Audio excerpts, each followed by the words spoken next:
Welcome to Live Well Long, where we deliver life-enhancing, empowering messages for body, mind, and spirit to those seeking to get the most out of life, who have a zest for learning and know that learning must be an ongoing activity to achieve a vibrant, thriving life. This is your host, Alexandra Van Horn. Stay tuned for another episode of Live Well Long. Hey everyone, this is Alexandra from Live Well Long, where we discuss all things possible to help us live well longer. And today we have a wonderful guest, Charlene Gorda Costanzo. She's an award-winning author, experiential event facilitator, speaker, wife, mother of 2 adult daughters, and a grandmother of twins. She holds a BA in philosophy from St. Bonaventure University and an MA in spiritual psychology from the University of Santa Monica. She loves to read, write, travel, swim, hike, dance, and if we lived closer together, she and I would be having fun. We like a lot of the same things. So this is great. We had an interview way back in the beginning of my podcast several years ago, and it was so great to reach out to you again and invite you back. And I know you've written several books. How many books altogether? About? Too many to count, too numerous. I know. Awesome. 9.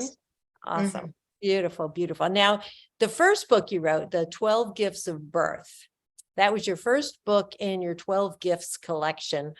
It was really successful and it's still selling well after more than 20 years. What do you attribute that to? Any thoughts on that?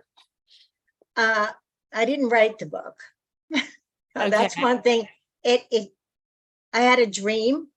Okay. And the story, I woke up with this story of, that book is only 500 words. It's so simple.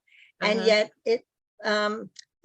some people say simple yet profound, because it's not about birthing. It's the 12 gifts that you receive, you come into the world with for living well. But because I wrote it, there was so much passion, so much emotion in it, because I wrote it for my daughters. I didn't write it for, intending to publish it right away. Right.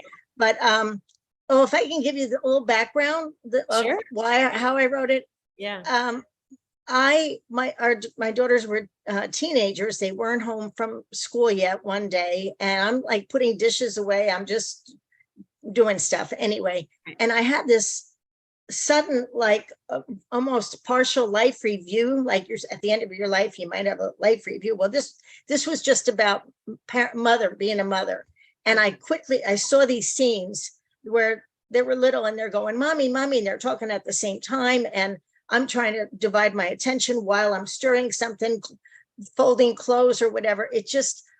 I was aware of times that I didn't give them quality listening. And I knew more then. I knew that love, unconditional love, was the most important thing. And anyway, I felt like, well, I did a pretty good job, but wow, now I'm ready. When they're, 16, 17 years old. Hey, I think I know how to I could do this better now. And, can we rewind the clock, right? Yeah. So I really did see, one big thing I understood, all of this really comes into all of my books. What I want for my children, for all children. And that is that each child, you don't try to form them to fit in with whatever, but help them become their best self, who they truly are. I had no notion of that when I first had them, and I definitely did some things that I didn't like what my parents did. They never had to stand in the corner. I had to go stand in the corner, and that was big for me. I cried. But I remember standing there going, I'm never going to do this to my children. But I really did try to make them good little girls, do the right thing, be, polite, which are all good things. But anyway, so I said that day, have I been a good mother? And my answer was yes, but. And I really ached, because one daughter, I especially felt that I didn't help her bloom into herself. So I wanted to give them something that made up for that and was guidance for the rest of their life. And I looked for things I didn't find it. Right there, that right there, what you just said, I just want to really let that sink in for our listeners, because that's really beautiful. Because so many of us with our parenting, we may feel like, I messed that up. I had it to do again, and if I could only make it up to them, or, and like you say, it's like, they're already grown. So this is beautiful that this is somehow making it up to them in some way. I think that's how you worded it. I go off on tangents, just follow me, No, please, that's okay. a little bit. But I'll what you just said, a woman on a vacation I was on recently, I was telling her about the book, how this happened, and she teared and she said, you should write a book about that for mothers. She said, I think a lot of us still feel like, oh, to some extent, a little bit or a lot, I could have been a better mother. Did I do this? Especially if you're like a recovering perfectionist, wanting to do everything just right. But anyway, I had a dream about this. So you see that I actually cried when I thought, I really could have, I love them so much, I could have done a better job. And, but I had a dream, and I quickly wrote down this little, what I could remember of it, made a handmade book for them that I sewed. I drew pictures in. Oh, that's sweet. And it's really a fable that is, well, I won't say a lot about the book now, because the question is, why was it successful? And it's because it was so, it didn't come from my head writing it. It was like through my heart and my gut and all of this yearning to, what I want for my children. And after I did this, I thought, what this book says to what I wanted to say to them, what I wished I had been saying, whispering in their ears from the time they were babies, telling them about what they have, their gifts for life. Yeah. And I thought, I think this is a book that many children could benefit from. I'm going to get this published. So partly it's successful because of how it originated, but then I feel such love for all children. Knowing that they matter, knowing that they really are gifted and talented, and their dreams make a difference.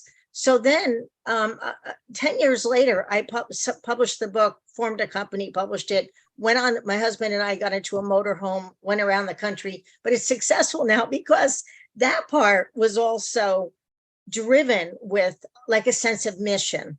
So it's a time. Can I interrupt for a second? So when you drove around the country, so you basically, it was on a book tour, basically, like you were taking the book on the road and you were going to stop at different. So you said, what did it say? You visited schools, shelters, recovery centers, and this was of your own doing. You just said, let's check out that place. Let's do that. And you said, I have a book. And did you do presentations there, or how did that go? Yeah. Well, my husband planned a route, and then I started calling. I didn't have a staff or a publisher, funding it, as you said. It was a lot of work. And, but I would call a bookstore first in a town and see if I could do an event. Then bookstores were still, they're healthier then. And then a school, I would do some community things. Yeah. And then it grew, like some people started hearing about it. The book got some publicity right away. And then the fact that a man leaves his work, we move out of a home, we're driving around the country. That was a story. This wasn't just like, let's just lock the door and go on the road. This was a huge shift. Did you sell your house, or and he quit his job? At that time we were renting a house, but we gave away furniture, sold things, did, it was like, and our home is the RV. So funny thing with that was, when you're in Fargo, I had a great experience in so many towns, but Fargo is one of them. Then, children would say, oh, where do you live? And I'd say, well, today, here, because we're parked in your town. Our house, and I loved it. If the RV was parked where they could see it, they'd run over to the window and say, that's my home, So cool. It was many schools in almost every state, and second, third, or fourth grade, or sometimes it was high school kids. Sometimes it was an assembly of the whole school. But the great thing was, because I could read the book in 5 minutes, and then talk about it.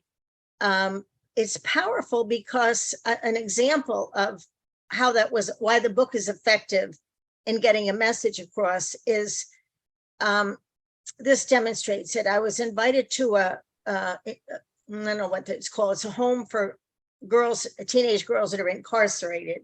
Okay. It's not called a prison, and I'm not sure the proper name, but so I read it and we talked about, well, actually, before we even talked about it, I just got done reading it.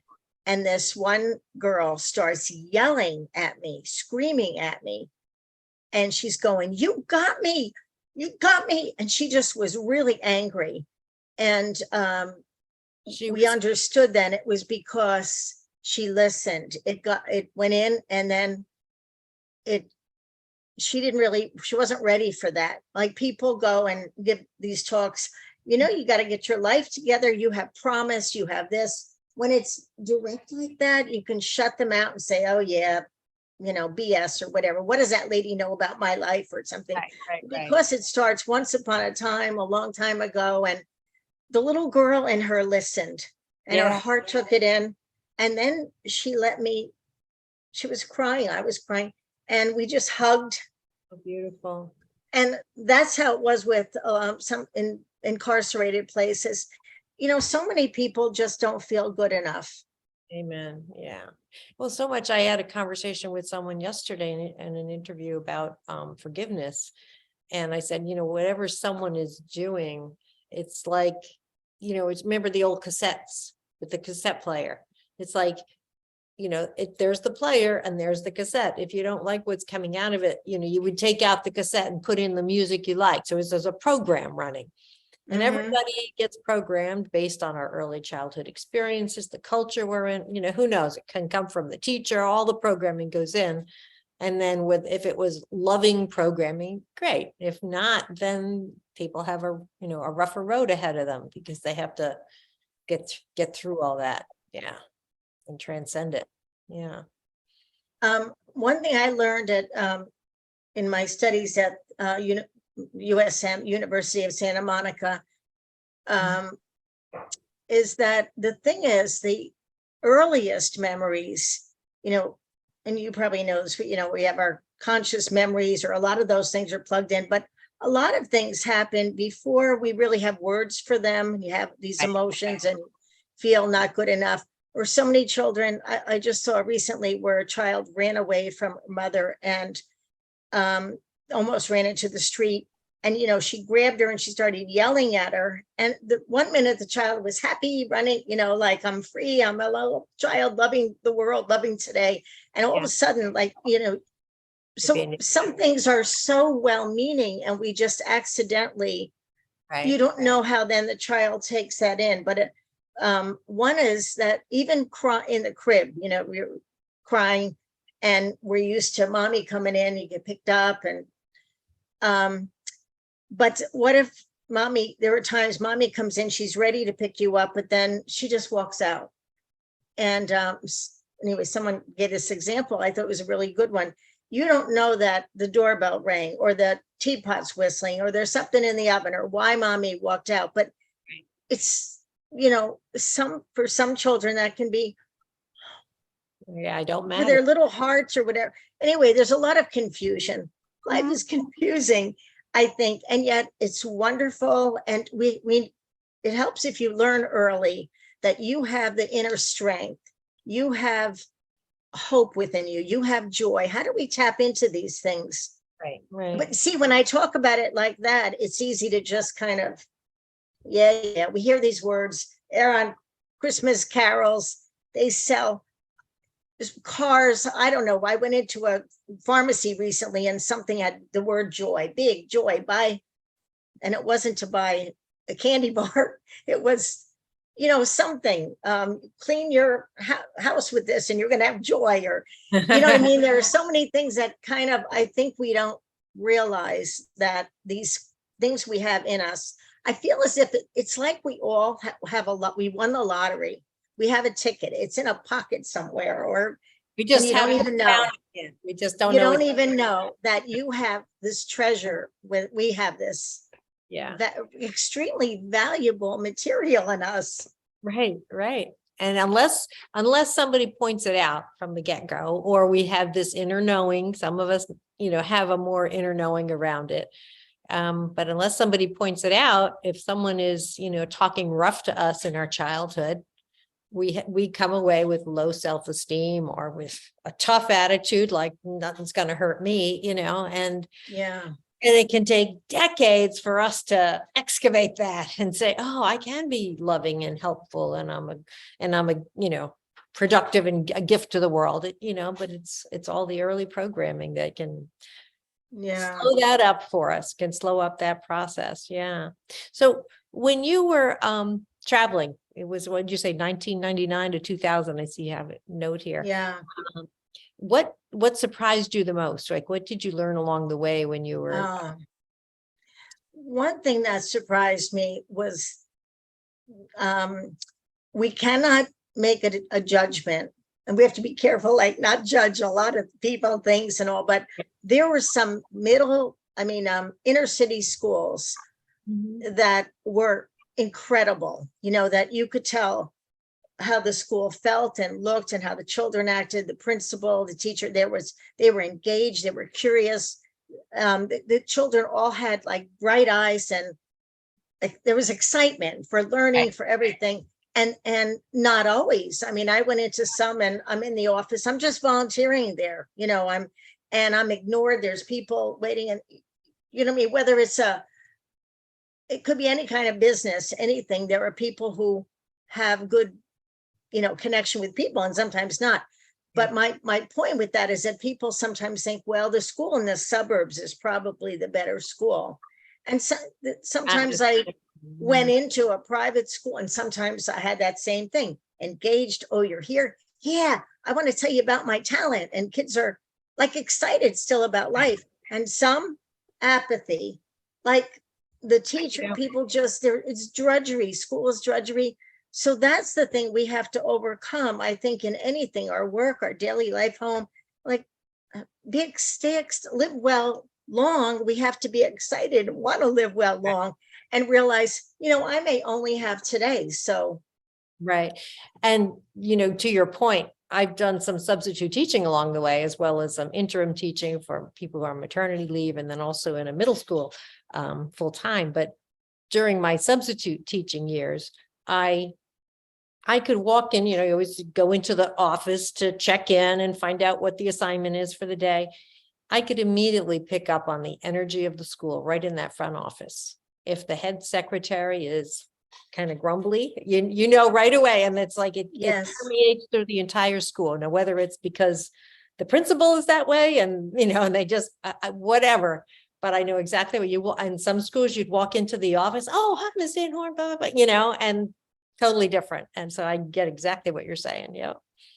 And it permeates the entire school. Some places there was a welcome big thing on the front door, or along the halls. Thank you for coming. And stories they made. They read the book before I came. They did. Oh, nice. Anyway, there were many different scenarios, I guess, and the energy. Yeah. And then, of course, what kids said, what some people said. I don't know if it surprised me. They're just so heartwarming and true. What children know. I'll give one example. By the way, when we were doing this, it was right after Columbine that year. That tragedy happened, and we were at a school. It was early in the tour. I lived in Arizona then, so we were doing Western states, and in this school in Denver, where Columbine was. Yeah. It was in Littleton, Colorado. Littleton, yeah, right. And the school year was just right. Anyway, I read the 12 gifts, their strength, beauty, and a little thing about them, kind of a wish, like as if a fairy godmother is saying, may you do this with each gift. But anyway, one of them is compassion. So there's, 12. And I would ask the children, well, which one do you think, did you have one that you felt like, oh, I love that one, or I need that one, or do I have, which stood out the most or seemed most important?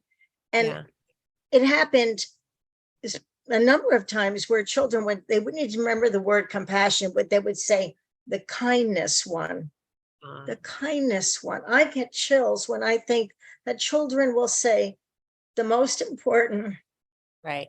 your talent, your joy, your hope, your love, even, I mean, everyone was mentioned, everyone kind of got some votes, all the gifts, Right. but the kindness one was, stood out as children recognizing that. Right. Yeah. Yeah. I watched a video the other day in one of the courses I'm in, and it was a mother of one of the boys that was shot in Sandy Hook, Connecticut, when the little children were shot.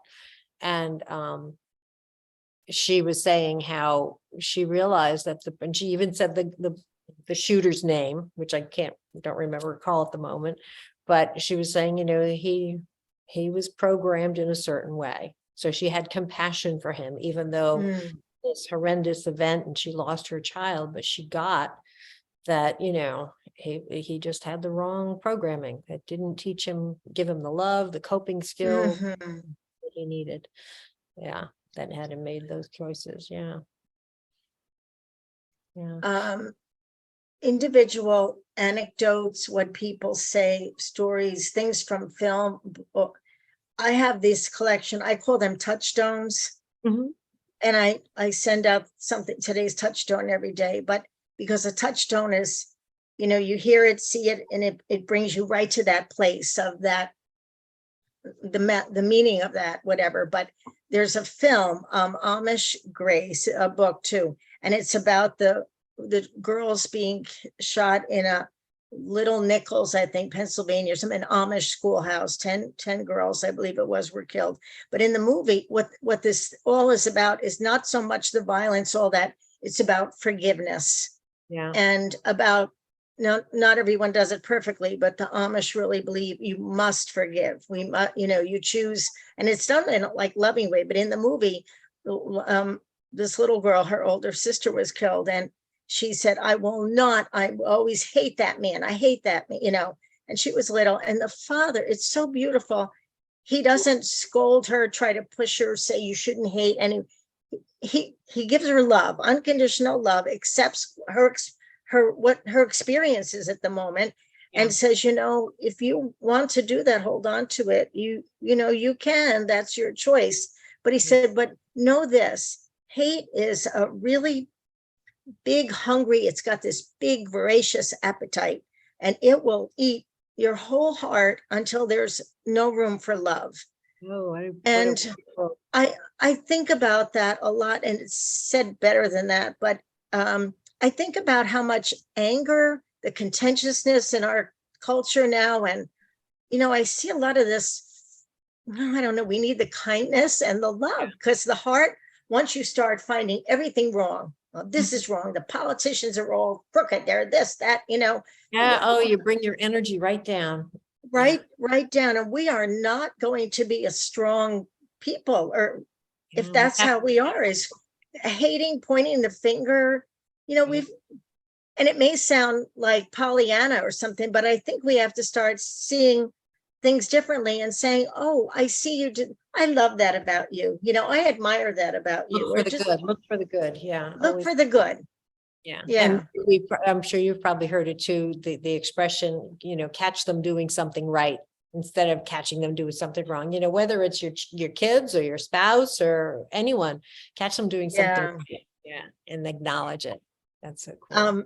Years ago, my husband and I went to something called Marriage Encounter. It was a long time ago. We've been married 53 years, but when we had several kinds of weekends, and we even volunteered for them. But anyway, one thing that they suggested you do every day was, you wrote a little letter to each other. Even if you didn't do that, is to tell your spouse, but I think to tell your child, tell everyone, your most endearing quality today is this. I just want you to know, this is what I found really, that's beautiful. that I love this about you today. Imagine if we would do that.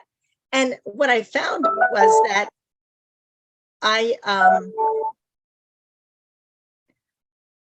I got Are you distracted. hearing I'm that? Are you sorry. hearing that chime? Is that, are you hearing the chime that came? Yeah, does that mean we're like, should be done No, or? no, we're fine. We're fine. It's just I got a notification on my phone and Oh, okay, okay. um, Um, but some days I would be like, oh, which one? Oh, he did that. This was so nice. This, oh, and I'd be writing and you're supposed to say your most endearing.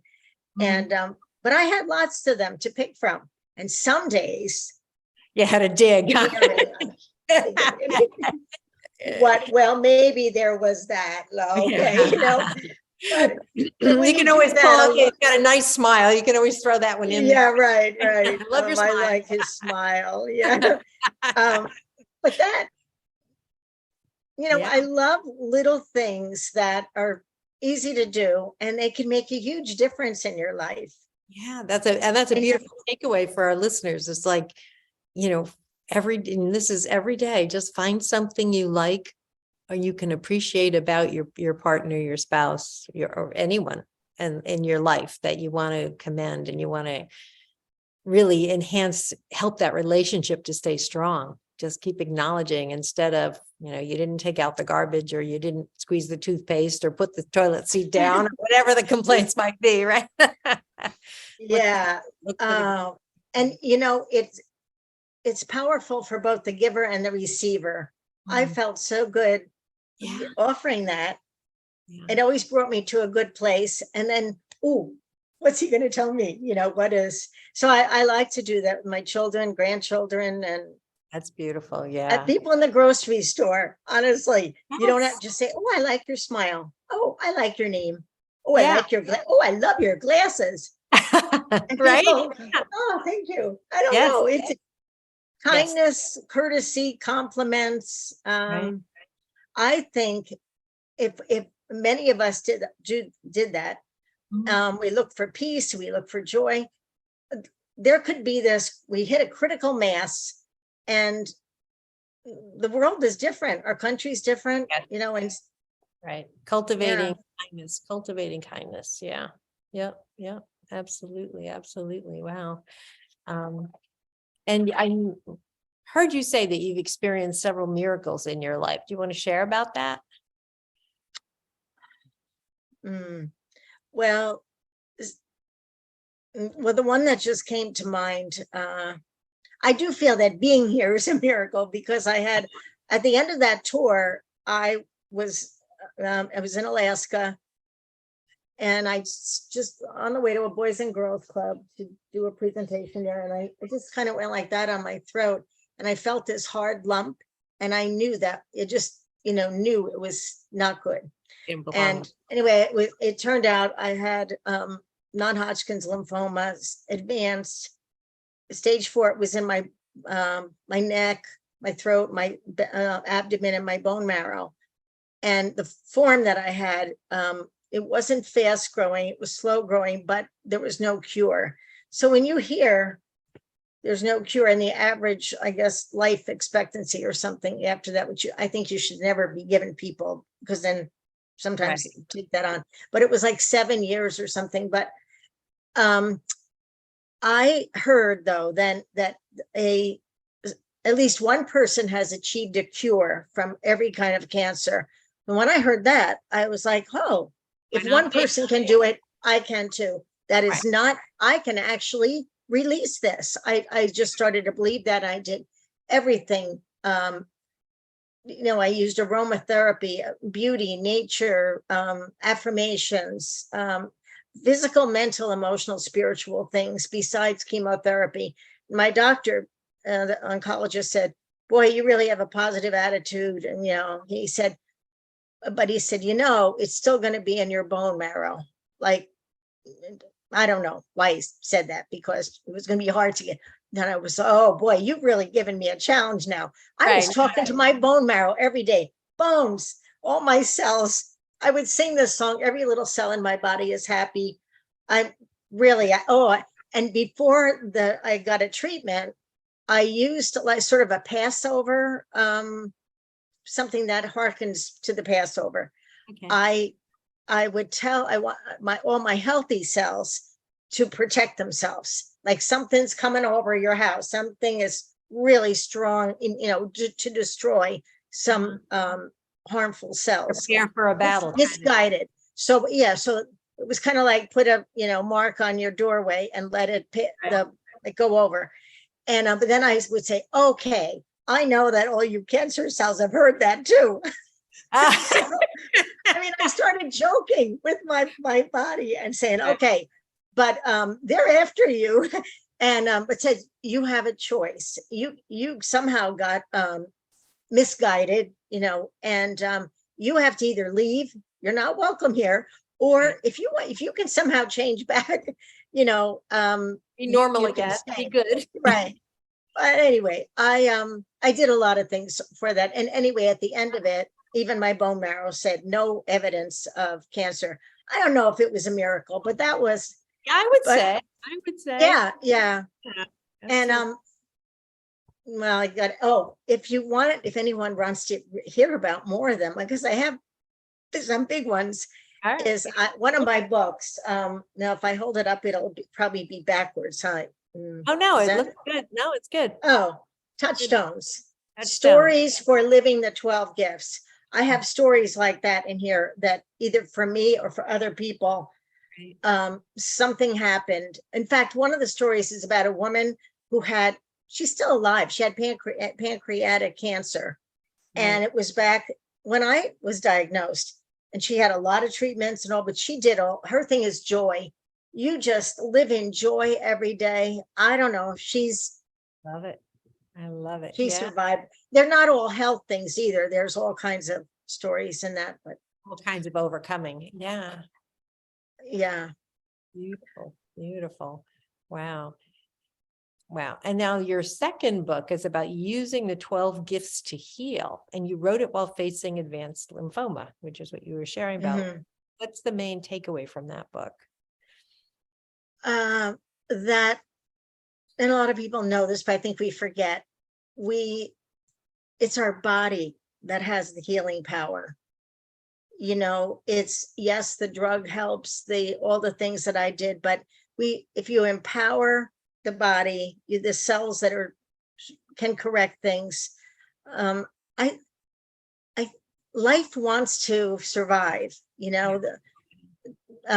you see after a storm, whatever I've seen, and that's in my garden book too, but trees that even if you have to cut part of them down, all of a sudden there's new growth. And so anyway, the main thing, see this, it's another fable, and in it, a young woman who is troubled and has something she can't release goes to see this mater, a woman who's a wise woman in this place. I won't say the whole story. Describing it would take longer than that's 500 words also. But the woman takes her to see different things. And the young woman said, because she's saying, take me to the healing place. Like there's this place you go and miracles happen or something. Right. And eventually, and the young woman says, is this it? I feel heartened here. I feel strong here. And then the woman says, all these places can help you heal, but the healing place is in you. And then she gives her 12 wishes, and the young woman heals, and she becomes like a guide, an elder, a wise elder that does that for other people. Yeah. And what I like about the book, I have some of my books here, I don't have that one, but she repeats what the woman, the older woman said, into the morning breeze. And it's believed that is carried like on the wind and around the earth, giving these healing wishes or blessings for all people who seek healing. I like it. But that's it. Again, it's always about encouragement, using your hope, knowing you're strong enough, use your courage. Right. We all have, you don't have to be jumping into a river to save someone or going into a burning building. Sometimes we need courage sometimes to get up and go into the day. Sometimes we have stretches in life. It's important to know you have it for whatever we're facing, and for healing, whether it's a physical thing or a life challenge that is just feels like you're doomed, to know you're not, we're not, and to reach in and to all your gifts. And then really we can often transformations happen and we come out of something greater than before. Right. It's true. It's true. Absolutely. There's a saying that, consider that the universe or God, whatever term you want to use, is conspiring in your favor. Now that may take a stretch of the imagination for some people, like for some events, like no way God is in this situation, Mhm. there can be a hidden gift that when we go through it. And losing my husband, I became much stronger afterwards. Definitely wasn't my preference, but we do become stronger after we go through some type of ordeal. Yeah. I think a critical thing for that, because I know I hear some people saying, like, why did God give me this? Or why? I don't think we're given, the things that happen. I think it's our choices, or, Yeah. we have free will and and things happen, but where God is, where the energy, the love, whatever, the higher power, the creator, what keeps the sustainer is, that's what's there always. Right. To help us through it, to have the advancement, to have the aha. I mean, I even saw that after 9/11, you could focus on the horror, and there was awful, horror. But what moved me so much was, you didn't see a lot of this, but I saw some in the following days. People in other countries crying, keening, wailing, doing things, praying, for caring about America, and what has happened. And that gives me so much hope. And that's where I see, that's where our beauty, one of the gifts is beauty. The beauty in each person is, we all have those things, right. But sometimes you just don't bring them out. But boy, when it comes out, and then I love those women or those people, the men, it might have been meant to, when you realize, we're one with them. Right. Absolutely. I remember also like executives from some of the, the surviving executives, whoever they were, embracing each other, which, very tender moments, which speaks to the resiliency of the human heart. And the helpfulness, the showing up to help. And we see that after natural disasters, the tsunamis, and you see this. So, it's right there in humanity. Right. There's selfishness, greed, some other things, but it's like a misguided cancer cell. Right. That when people get whatever their values are, but I feel that even if you don't see it in someone, like hardly at all, it's in there. I might have a hard time coming up with the most endearing quality or something like that. But that's when we revert back. Oh, you have a nice smile. Yeah, Oh, back to that thought though. When someone says, "Oh, wow, you're so sensitive," or this or that or whatever. Whenever I receive a compliment, because someone did this to me, so I like to repeat it, to say, if you see that in me, that's a reflection of you. So if you see courage in me, I usually say it better than that. Whatever you see in me is a reflection of you. Right. And I go, oh yes, you wouldn't see talent or kindness or whatever. It's in you. It's like we're magic mirrors for each other, Like that magic. Now the bad thing of that is, if you see something you don't like, yeah, how am I like that person? How am I? That part. You're nasty or whatever the case may be. Yeah. Wow. I have a cute story, a touchstone about the universe. That lesson of is on our side. I use this little anecdote to then lead into that. To say anyway. A little young mosquito goes out flying for the first time. And when he comes back, his father says, "So how did it go, son?" And he said, great, everybody was clapping for me. That's But great. the thing is, the little guy, was that believing that the universe is, Applauding him. Yeah. there's a problem with that though, because the truth is they're trying, They're trying to wipe him I have out. to use a different touchstone for that. But that's a cute story though. That's a cute Yeah, it story. is. Oh, Yeah. Yeah.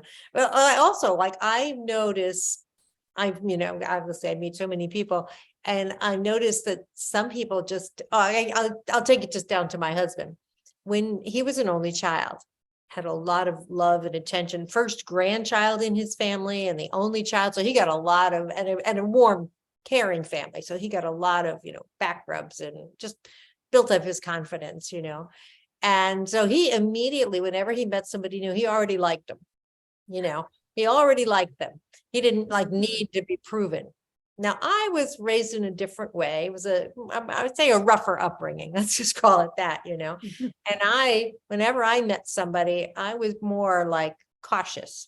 It's kind of like, guilty until proven innocent. In his case, they were innocent until proven guilty, So I just had to kind of be on the high watch to see, okay, how much can I trust this person, And, but it's early childhood experience that I believe just, created that mindset of this is, I'm going to come from caution, or I'm just going to come from, oh, I love you, And yeah.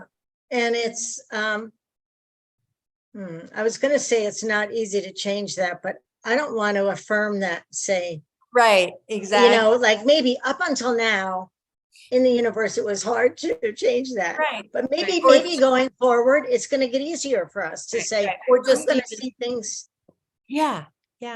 Or like with every new person, like if you once I have realized that it makes a difference, like I can lean into someone before where I wouldn't. And also the flip side is that also children that come through challenging situations develop an intuition too about when they walk into a room, they know if there's going to be, some tension in that room, they can feel it. So the flip side is we're also more intuitive when we've had that, so that it's got, it's got its qualities too. I see that. Yeah. With the caution comes a readiness to read the person, you walk into a room and you can feel the energy right away. Oh, it feels good in here. It's like, somebody's not happy in here. I feel it, Yeah. Yeah. And the more we pay attention to that, the more we become more adept at it. Yeah. And it's helpful too, because once we have that, then we know, to either how to behave or how to act, or to come with even more kindness and syrupy sugariness to like soothe the conversation is in there, So yeah. I like to believe that if I worked with even the toughest, hardened, whatever, somebody that looks at me and doesn't like something, that if we sit and talk and you look in each other's eyes and you open your heart and you find common ground, that's it. Then there's, you can cozy up to somebody and feel like, hey, I like you.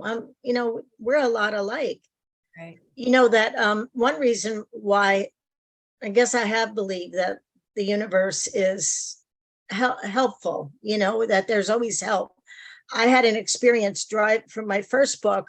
I was driving to a photo shoot. The book is richly illustrated, The 12 Gifts of Birth.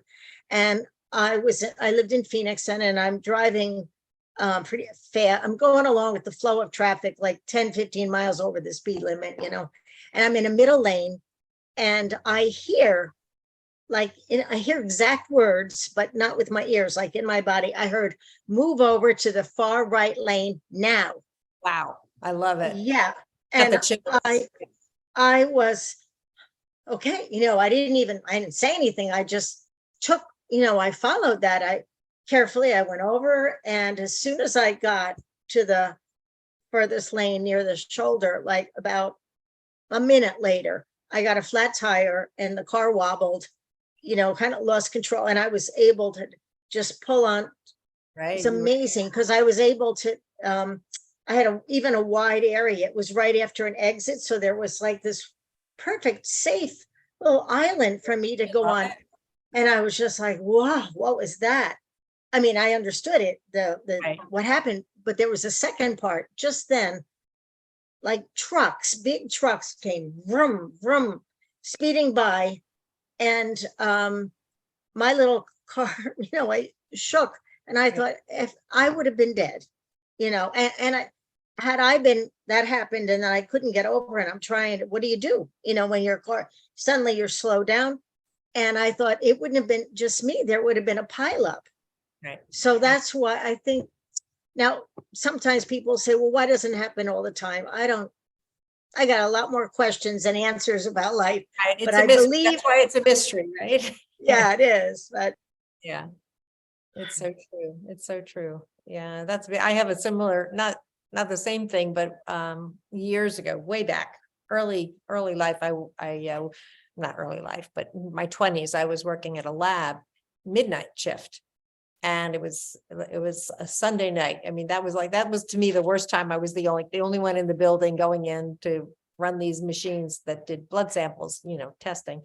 And it was snowing. And I'm driving, and the snow was like driving at me. And all of a sudden I'm behind, this is up in New Jersey, and I'm behind one of those big sanding trucks, and it's throwing sand or salt. But I didn't see it like in time to really slow down and not hit it. So it was just like I hit the brakes, and then my car just went right into the shoulder.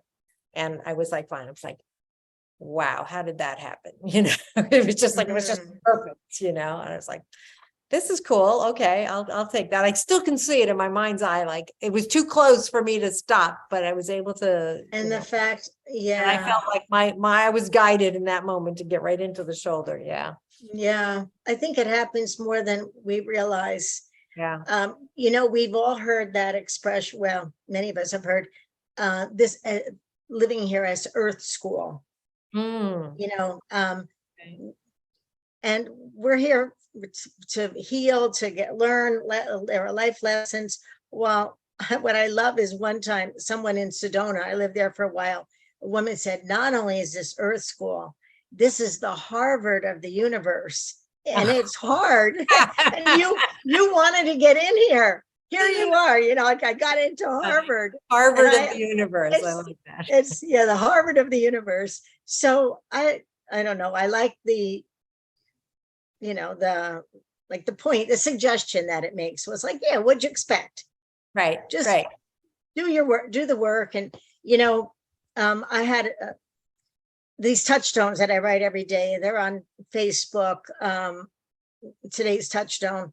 And I haven't, if you go to my website, charlenecostanzo.com, you can sign up to receive them. And what I wanted to say was, so today's was about peace, keeping peace. I thought I printed it somewhere. Yeah. I get anyway, it talks about, darn, you should see my desk. Want me to read it to you? Everything has a quote, and then a reflection. And sometimes they're real short and a little longer, but it was from Psalms. Occasionally, I use all different sources. It was, may there be peace within your walls.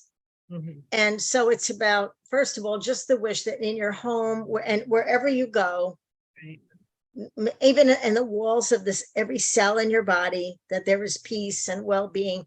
And then it goes on something about the way to spread peace, keep peace within ourselves is to, when we're in situations,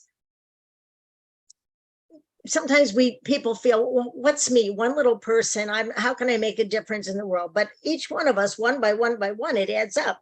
So, and we only have ourselves to control, but it was, about keeping peace. So this morning I won't describe the incident, but I had an encounter that was with someone who was not at all peaceful, and it was out of hurting, and there was anger and ickiness.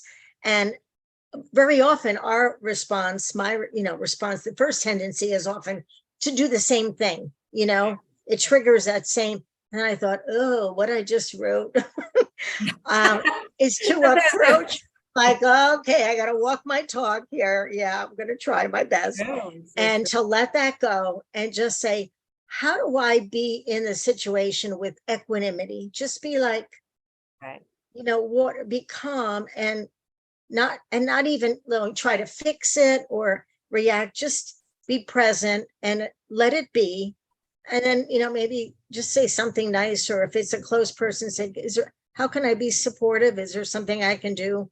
Right. Certainly not something like, what you should do, not that. Yeah. But anyway, that is, well, that happens a lot with my touch tones. I give these little things out about this is maybe a way to approach that. And I get tested a lot. Right. Yep. Well, they say you write what you tested. Oh, another little helpful thing, like the most endearing quality, is when someone says something that is a little bit jarring, we don't agree, or maybe it triggers something in us, to simply say, before saying anything, like, well, that's a stupid idea, or, I don't know, just say, is so powerful. It's kind of like just because you don't have to react, and they know you're pondering but it. So you haven't bought it necessarily because you're pondering it. Exactly. But that moment, taking that moment to I think for the person, if you saying it, if you say that, it does give you that little pause, makes space, I think, to maybe listen. But it also is saying to the other person, well, I'm thinking about it. I'm not jumping down your throat or trying. Right. So anyway, necessarily on board either. Yeah, no, not you don't know. It can go a lot of directions from that, but I consider that like your most endearing quality. Using can save you a lot of arguments. I like that. Yeah. There you go.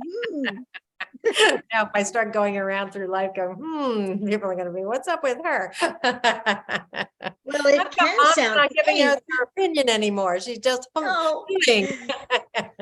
Alexandra, the way you sounded that, I got a different kind of meaning. Like, not like, oh, I'm considering that. It's more like, Oh, that was a judgmental. Okay. Yeah, right. I'm gonna have to practice my. There's a tone. There's a right tone. I'm gonna have to. It has to be more uplifting. Yeah, with a smile. I love it. I love it. Oh gosh, so much fun, really. What else? Yeah, you mentioned the word talentry, something about I've heard you use that. What does that mean exactly? Why do you use talentry instead of talent? Because among the things I learned on that trip, or that I guess we see a lot in life, when a person is asked about their talent, or they think about talent, it's very often limited to athletics, academics, and artistry. So if someone doesn't have, for kids, like if they're not really excel in school or in a sport, or they feel they don't draw or sing, whatever. And I've heard, actually, I heard only one child say, I have no talent. I don't have talent. She was like that woman who was yelling, I got her. Usually, if another really kind thing I saw in schools was that asking children, what is your talent? And if someone was hesitating, children would wait, and then they'd say, oh, you know what you're good at? Remember that time you helped me tie my shoe? Or, like they will. They'll say I see a lot of this helpfulness, and but I think talentry, to me, one of the gifts of the 12 gifts is the gift of talent. And to me, that means everything that you love to do, your ideals, your dreams. It's not just what you excel at. It's, if you're a really good listener, some people can pick up, the vibration in a room. Or my husband's really good at, he can be in a big room and sense somebody in a corner and then notice somebody is standing there alone and feels real timid, or they're hurting, they need something. anyway, that's one of his part of his talent tree. So I like to use a tree actually, like in a classroom or a workshop, and then you put them on branches, all the things you care about that you might want to do, and it's your talent tree. I like that a lot. I like that a lot. Very cool. You know, I had a conversation this week with two of my grandsons, and we were talking about being a teacher, being a student, and I said, well, you know, we are all like teachers and students. And my Mhm. grandson, he's 6, he can tell you anything about any dinosaur, whether it's an omnivore, an herbivore, carnivore, you know, he knows all these. And I said, well, like, for example, Luke, if I want to learn about dinosaurs, you're my teacher. I mean, I'm going to ask you because I know you know a lot, you know, and he kind of like took that in. And then my Mhm. younger grandson, he's all about Paw Patrol. And I said, and Brady, if I want to know about Paw Patrol, you're my Paw Patrol teacher because he knows all about Paw Patrol, you know, and they both like that. I'm like, yeah, we can be a teacher and a student, you know, as we go. Oh, Yeah. that's beautiful. Yeah. And that's the kind of thing. Oh, I call all of those things love bricks in a child's foundation. I love That when our grandchildren, they're 12 now, boy and a girl twins, but whenever they'd be, you know, babies and toddlers and whatever we did, be at our house for the afternoon and then do home and go, we put more love bricks in their foundation. And they may not even remember some of the things, but they're in there, you know. That's a great love brick. I like that. I like that. A love brick. I like that word. Wow. Well, I like that too. I'm going to use that with my grandchildren. Oh, you were my teacher with, yeah. Whatever their thing is, whatever their favorite thing is. Yeah. Wow. You know what? All the children are our teachers with technology, with, you know, figuring out things on your phone and. Absolutely. You want to learn about technology? Ask a young person, right? Wow. Yeah. So I'm just looking to see. So how can people reach you if they want to reach you? The best way is through my website, Mhm. and it's my name.com. Charlene, I don't use the Gorda, my middle name, just Charlene Costanzo. Right. Okay, great. We'll put that in the show notes. And there's contact, you can sign up, you know, there are blogs there. And there, you can also feel like you're visiting Sanibel Island going there, because I have a lot of pictures. If I have time to just mention my newest book, most recent, is the 12 Gifts from the Garden. And it's about nature, how nature reflects the gifts to us, especially strength. But in that book, I have nature, like the talent, trying to think of the name, the shampoo ginger. You can wash your hair with it. You can do, you know, plants there's so many more things that we can eat, or they're healing, or they, you know, they give us, they demonstrate things. So anyway, that book is about that. And Sanibel, you know, I wrote it in a garden there. And after Hurricane Ian, you know, much of the vegetation of the island is just gone. So it's a way to see what was and what will be again. Probably it'll take time to come back. Yeah, it'll regenerate. CharleneCostanzo.com. Great. Awesome. Awesome. And they can get your touchstones, if they can get your emails, is there a place for them to sign up? Yeah, you sign up. I send them out every day. You get it early in the morning. And then, but if you don't want emails, because we get too many emails. If on Facebook, it's called Today's Touchstone. Oh, that's the group called Today's Touchstone. It's your Facebook group. Beautiful. Beautiful. This has been so much fun. You're amazing and so prolific. 9 books, and your trip around the country and all of the healing work you've done with young people and everywhere you went. It's just beautiful. Thank you so much. Hey, whatever you see in me is a reflection of you. Oh, thank you. And what I see in you, thank you. I see, right. Oh, right back at you, right? Thank you so much for inviting me. Oh, thank you. Thank you. It's always great connecting. Awesome. You have an awesome day. Thank you. You too.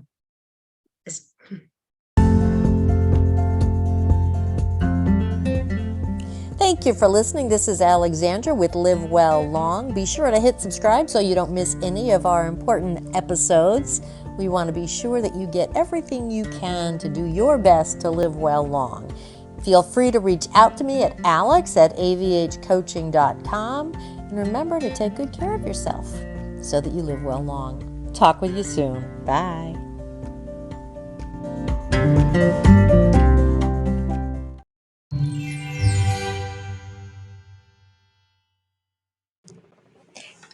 Hey, psst, it's Alexandra. One more thing.